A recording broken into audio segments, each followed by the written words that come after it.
the persecution of the church. We have been seeing that the persecution of church had existed since the early church days. But do you know what? There was one particular time where they thought that Christianity was going to come to an end because the church was persecuted to that extent. Hello everyone, this is Michelle, and in today's episode, we are going to see a particular timeline where the church was executed to the maximum level in the entire history of our church, or the entire 2000-year church period. Now, this is being recorded in the Bible, and we are going to learn some faith lessons from this particular church persecution. Join me, it's going to be a very interesting and important episode.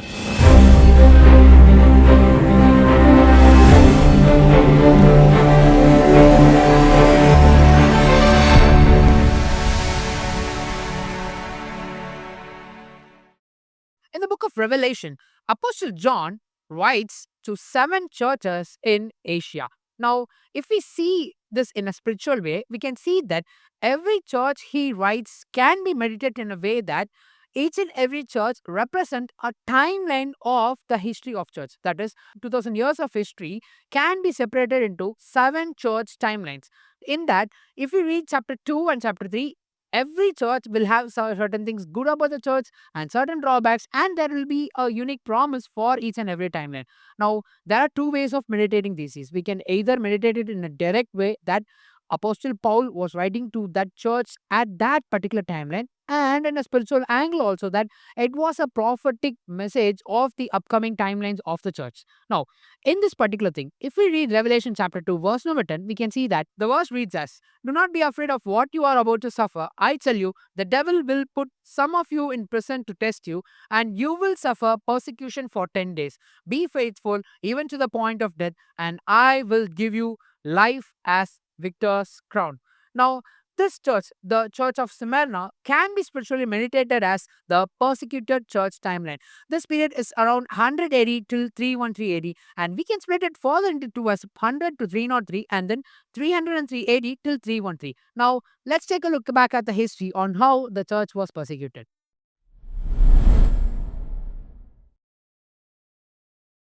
First, looking at that first timeline, 100 to 300 AD, we saw that already the church was persecuted by the Emperor Nero, but after his death, the persecution did not end. It started after another new Roman emperor came. The persecution did not continuously go on, but there was a gap in between. Then again, persecution would start, and then again, there would be a gap in between. After Nero, there came this emperor called Domitian.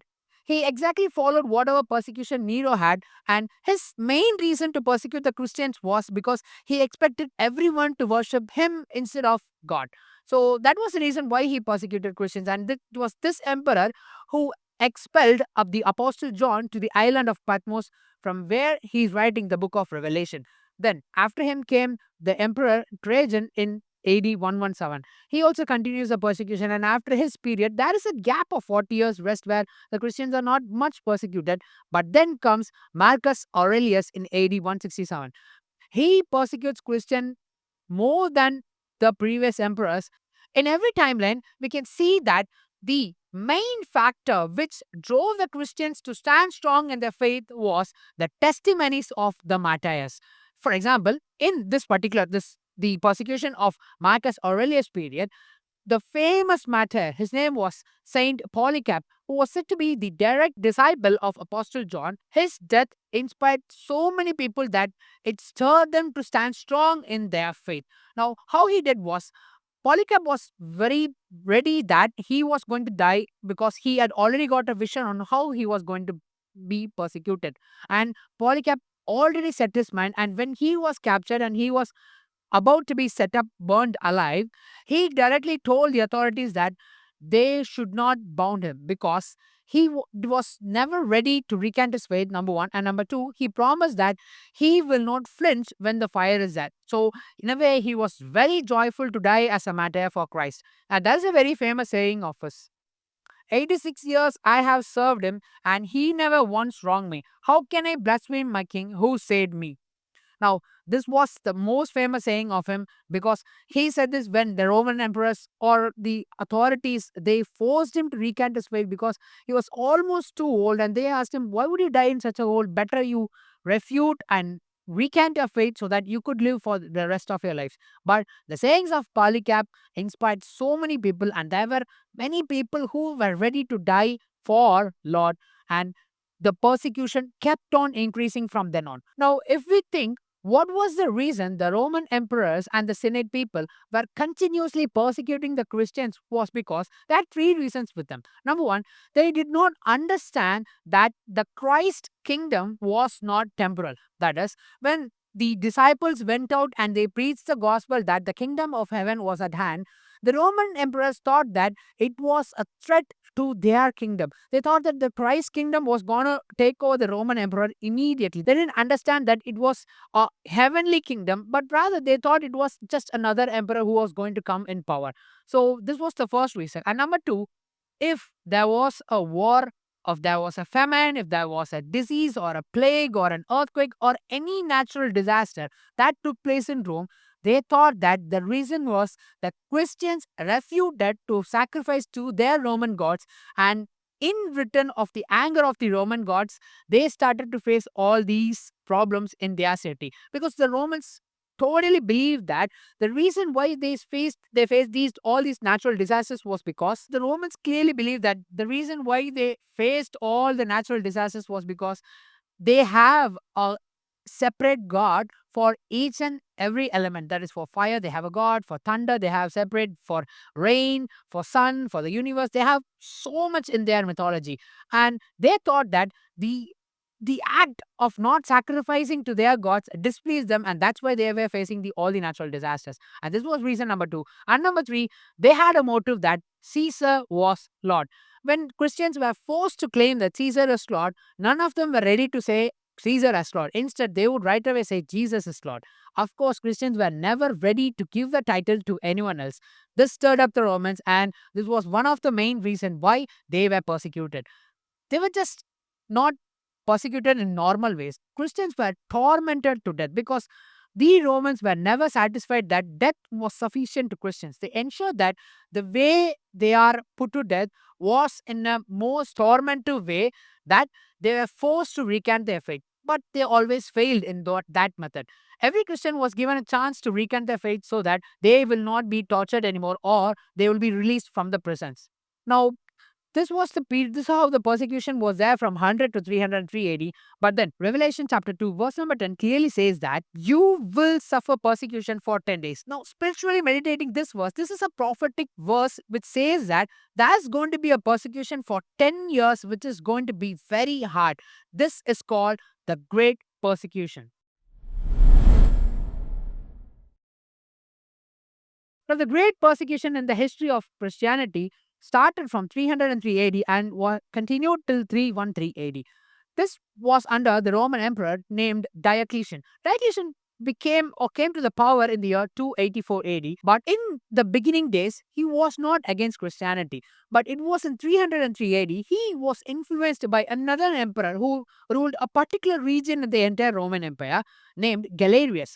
He told that the Christian community or the Christian population being growing in the past few years was a direct threat to the Roman Empire, because back in that days Romans had an internal civil war within them, that the entire Roman Empire might collapse at any time. So they need to ensure that their government was very strong. Now, this influenced Diocletian that Christians were really a threat for the entire Roman Empire. So he decided that he was gonna wipe out Christianity once for all.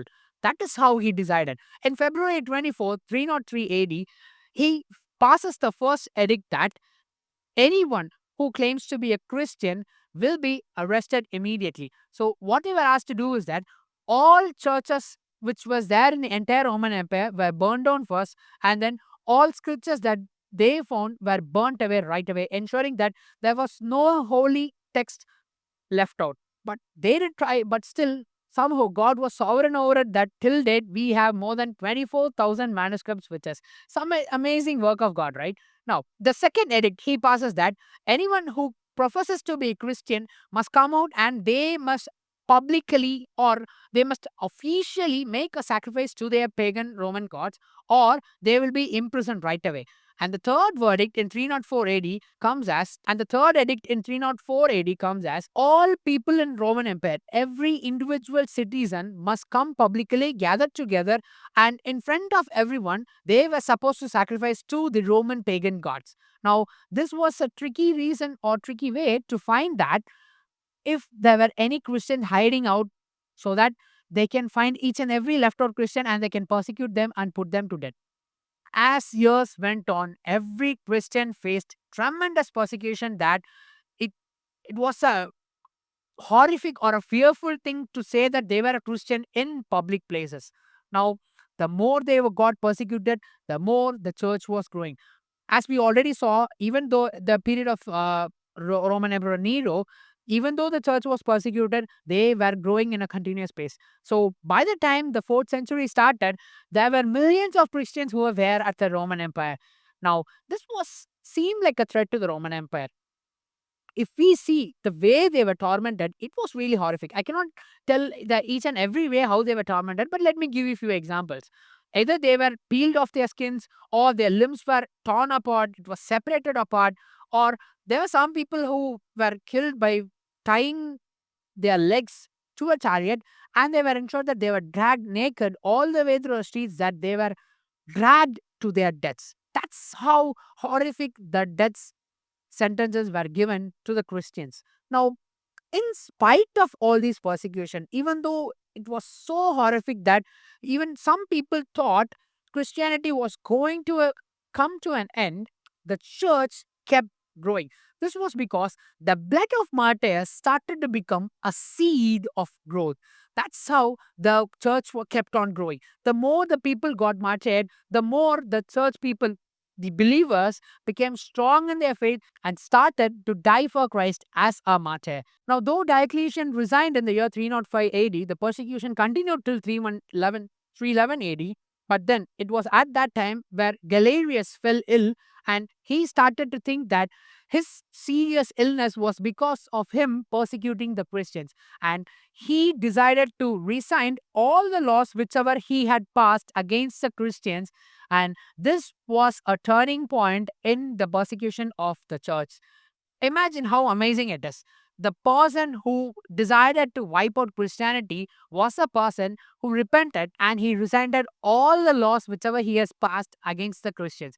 That's how amazing the work of God was. Even though the church was persecuted at the worst possible way, the church kept on growing. Now, let us learn something spiritually from all these things. In Matthew chapter 16, verse number 18, Christ says the following: And I tell you that you are Peter, and on this rock I will build my church, and the gates of Hades will not overcome it. Now, here Jesus says that the gates of Hades will not overcome the church. He does not say that will not persecute the church, or will not trouble the church, or there will not be any tribulation for the church, but rather he clearly says that the gates of Hades will not overcome it. So, which means that there would be persecution, but at no cost or at no point, the gates of Hades will never overcome the church. It is being very clear in it. Now, if we take a look at the Smyrna church in the book of Revelation, we can see that there is no drawback mentioned in that particular church timeline, because when the church was persecuted, all believers came together and they were running in one focus, one hope, that Christ will protect them, and they were ready to die as martyrs for Christ. This is a great thing and very important thing which we need to learn from these things. If we compare the persecution in today's day with back in those days, the persecution which took place during the Roman empires, it is nothing compared to that. So we all need to know that if in your territory, in your church, or in your place where when you're sharing the gospel, if you are facing a persecution, then definitely that will not be the end of your ministry. We can be sure that the gates of Hades will never overcome us, and God will surely give victory. We can hold on to these things. By seeing all these things, we can take it as a faith lesson, stay strong in faith, and keep forwarding the gospel to the unreached people. If it's God's will, we'll meet you in another episode of this Weekly Pearl program. God bless you.